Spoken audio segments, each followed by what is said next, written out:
Hey everybody, we're back at Daytona International Speedway. We came out this way today. Take a little tour.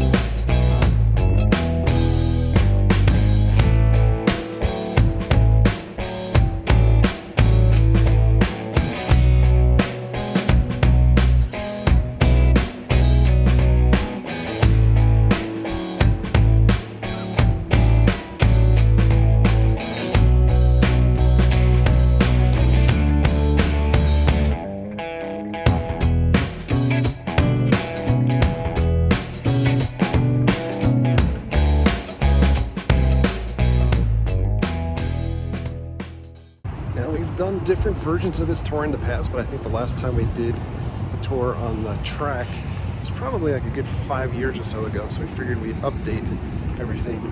Now, we have the summer race coming up in another month, and we also have Welcome to Rockville, moving from Jacksonville, Florida to Daytona International Speedway. It was supposed to happen last year, COVID happened.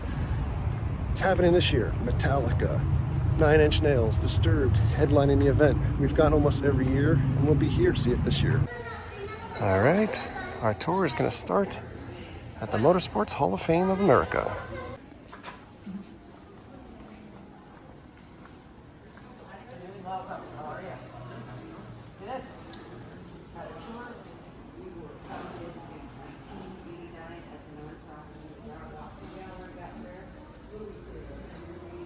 Daytona Beach and the heritage of Daytona.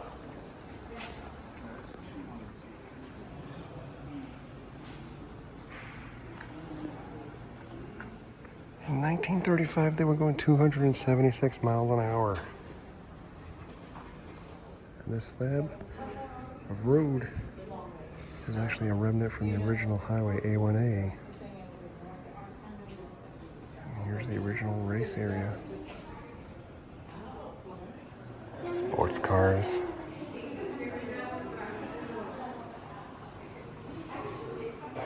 Open wheel. Look at this helmet.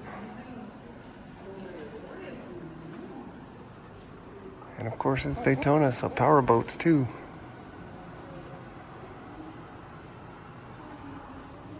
Drag racing. Trophies. Dale Earnhardt Sr. The Cannonball Baker Trophy. Davey Allison's steering wheel. And holy cow, look at these helmets. Doesn't get much more badass than that to have your plaque while you're smoking a cigar. This is a Bill Simpson prototype fire suit.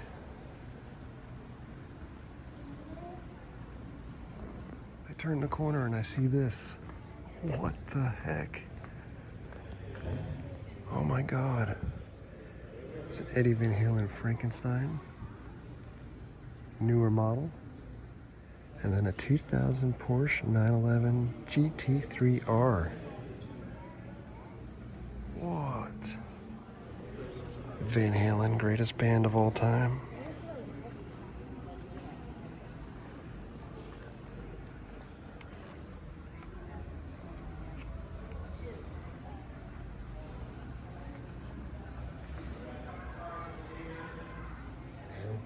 Right next to Van Halen, greatest band of all time.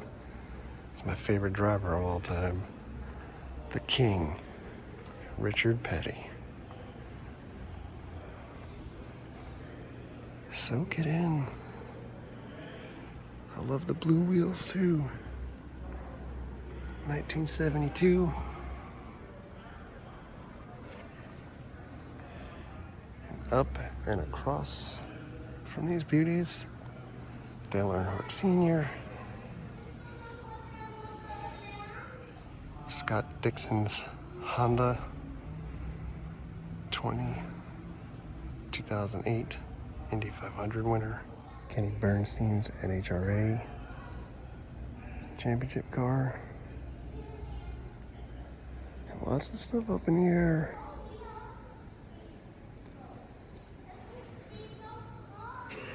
Spirit of St. Louis Corvette.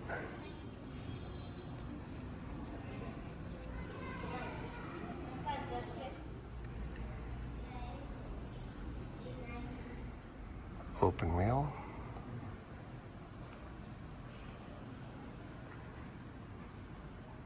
And oh man, Rusty Wallace. Another favorite of mine. How could you not like Rusty Wallace? Even if you hated Rusty Wallace, you still love Rusty Wallace. Jeff Gordon from 2001. Jaguar.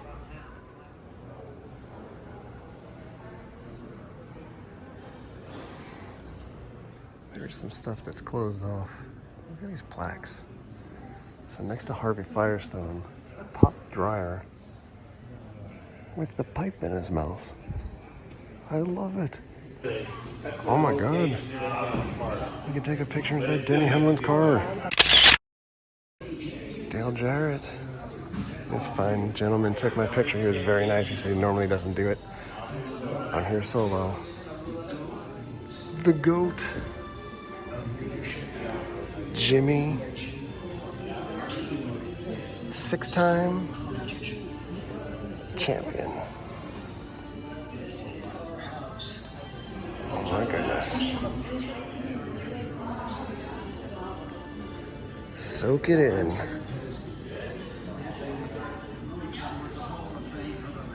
Cars from 2006.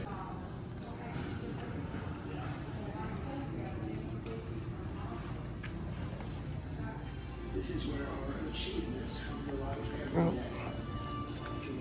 my day is already made. Very cool. I like the design here. It reminds me a lot of the way the old Daytona track before the renovations looked. It's a tower of magazines.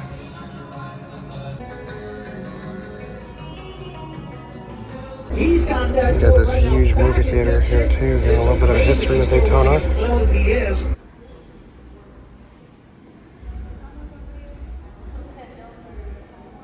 This is Doc Hudson in Cars.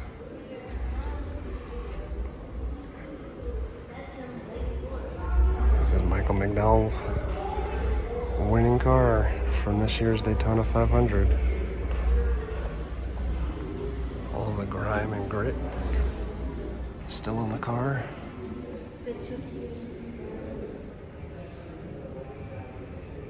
This is part of the track from the 2010 Daytona repave. And you can see there were so many cracks in the track at that time, but they did something smart and they sold pieces of the track, and we have one. And this was in such disrepair that they had potholes that they had to stop races and try to fill things up, and what a mess. And this is the Harley J. Earl Daytona 500 trophy.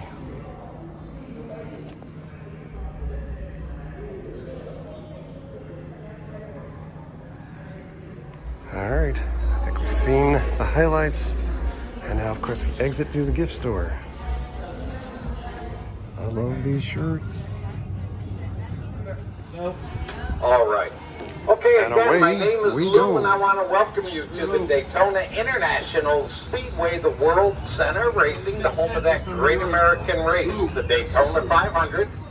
Team that league was treating the race teams. They weren't paying the drivers like they promised. So he started meeting with groups of owners and drivers right here in Daytona, down on A1A, on top of the Streamline Hotel.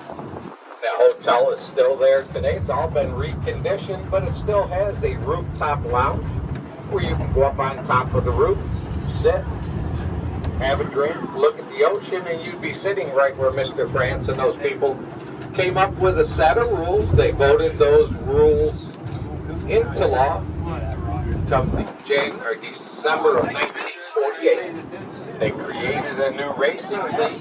You know that racing league today is NASCAR.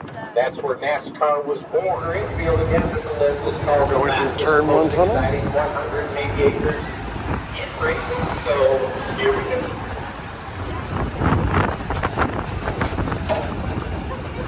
As we drive around, now keep your eyes open. You're going to notice that there are no privacy fences anymore in our infield. Just keep in mind, during 2004, we had 4 hurricanes come through Florida. I'll explain how important they were. But to your right over there, that's turns 1 and 2 of our Super Loser owners, so make sure you're hanging on to Strictly them. in the infield. To your left, right in front of us, And if the you are Built camping Speedway here, with. there are restrooms on site that have All showers. right. Racing circus is not as wide as it looks like on TV. See the Once super we stretch. jump up on the backstretch, you'll notice how narrow it is. Backstretch. There are no flat spots to our speedway. The lowest banking is 3 on the backstretch here. The highest is 31 in the corner. Now, if you look across the infield towards that seating venue over there to your left, you're going to notice those colors do not blend together. Certain colors look like they jump out more than the other ones do. That's actually an old TV trick. What happens is, as a TV camera pans across all those seats over there, it makes it look like people are sitting in every one of them seats. You have all these power trucks over here. Alright, now we're getting to the Ready end of our backstretch here. This little jog coming up Storm in that's the about to hit us in another 2 You watch days. the road course races or run the whole road course. Gives them some turns instead of just a straight backstretch. But during the NASCAR races, they do come barreling straight down this backstretch here. They'll get up to speeds over 200 miles an hour. And they'll dive off into turns 3 and 4 here. Turns 3 and 4 are 3,200 feet around. The racetrack is only 40 feet wide. And the banking you're going to see comes up to 31 degrees. Now, these drivers at over 200 miles an hour start banging on each other. They'll squeeze together. They'll try the corner at 2 wide. They'll go 3 wide, and yep, every once in a while, someone tries 4 wide. Well, 4 wide is the reason why there's so many dents in that wall up there. That wall that has the dents in it is what's known as the safer barrier. SAFER stands for steel and foam, energy reduction system. That wall is hollow steel welded together in sections. It's held to the outside concrete wall by straps. In between the 2 walls, there's styrofoam pyramids, so when a car does hit that wall will actually move. It'll compress the styrofoam pyramids and absorb a lot of the initial energy from an accident. It'll still tear apart a car pretty good at over 200 miles an hour, at least 4 times now than before. The drivers do exit their wrecked vehicles and walk to the emergency equipment. Ready to Look at leave that the bank. 31 degrees of banking. And you're about ready to see what every driver has seen here. Time to take the van out on this. Race here. And come back and screen that by 101,500 individually seated fans. Again, no more benches, no more bleachers. They're all nice, comfortable seats. Now, another thing that doesn't look quite like it does on TV, and that's when the winners here do their victory celebrations. They'll do burnouts at the start-finish line. They'll run over, get the flag from the flag. Now, just so you can get a feel for some of the banking here, I'm actually going to come up here. I'm going to come to a stop. I'm going to give you a chance to drop the chains towards the track only, not towards the grass. Maybe a little chance to walk up and down the finish line. Now, do me a favor, if you have any issues with uneven ground. Give you a little bit of a view here.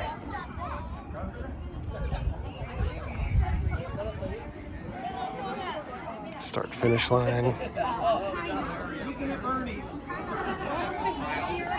It is a little difficult to walk up this embankment.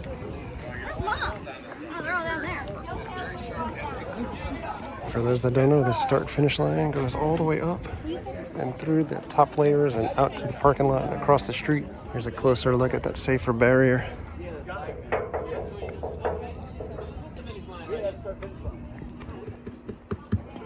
All like insulation here, padding.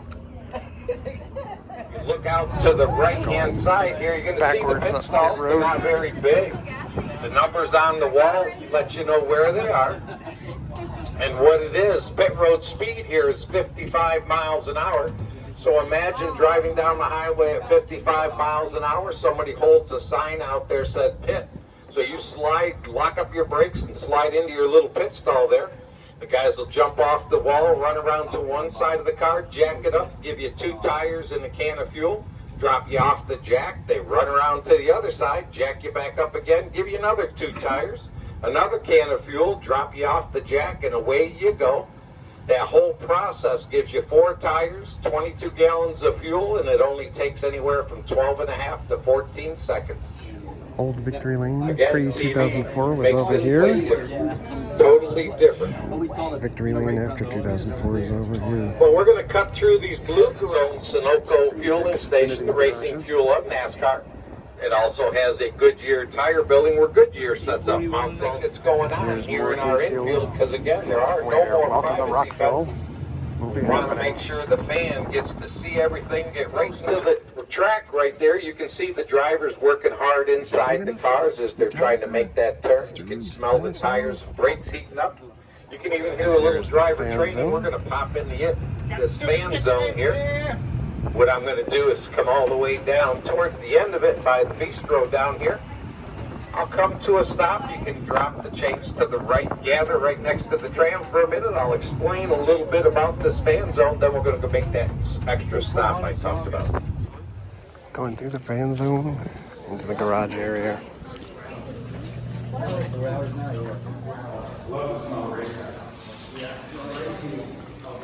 And these are from the driving experience.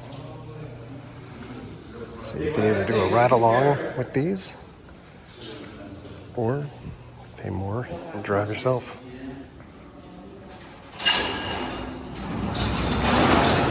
These have this similar experience out at Disney.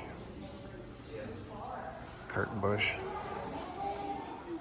So we've done a lot of videos at the track before, and also showing off the fan zone here. You guys can check out any of those videos, just search our library. Over here is the media building. This is an excellent place if you pay for fan zone access, that you can meet drivers or celebrities. They are constantly coming in and out from the garage area back there, going to do interviews, and they come out and they do some little meet and greets and autographs. This is where you can normally get your snack on or your beer on. $9 for domestic beer. Nothing but band stages all set up to be about 6 of them. And that's because we're starting up our music again. We're going to host what's called Rockville, which is a heavy metal and rock and roll music concert for 3 days. You're going to have Metallica, the lead band, for 2 of the nights. What is that going to be? That ought to be a lot of fun. Now again, no matter where you go, you see the race. Headed back to turn 1.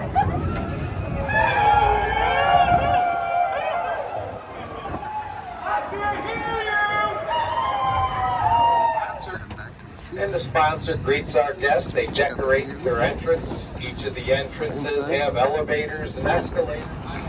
You run up the steps like Rocky. You could be like me, like old Rocky, and take the escalator. I'm not no grease lightning. It is kind of awkward being in here when there's nobody else around except for a tour group.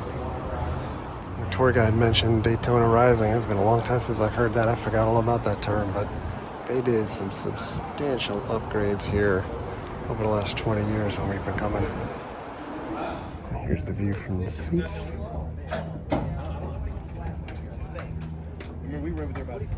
The seats up above. There it is.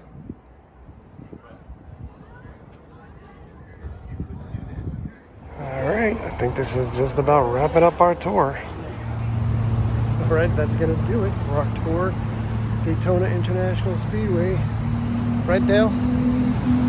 Thanks a lot for coming along. Thank you very much for all of your likes, comments, and subscriptions. Treat others the way you want to be treated. Have a great day. See you guys.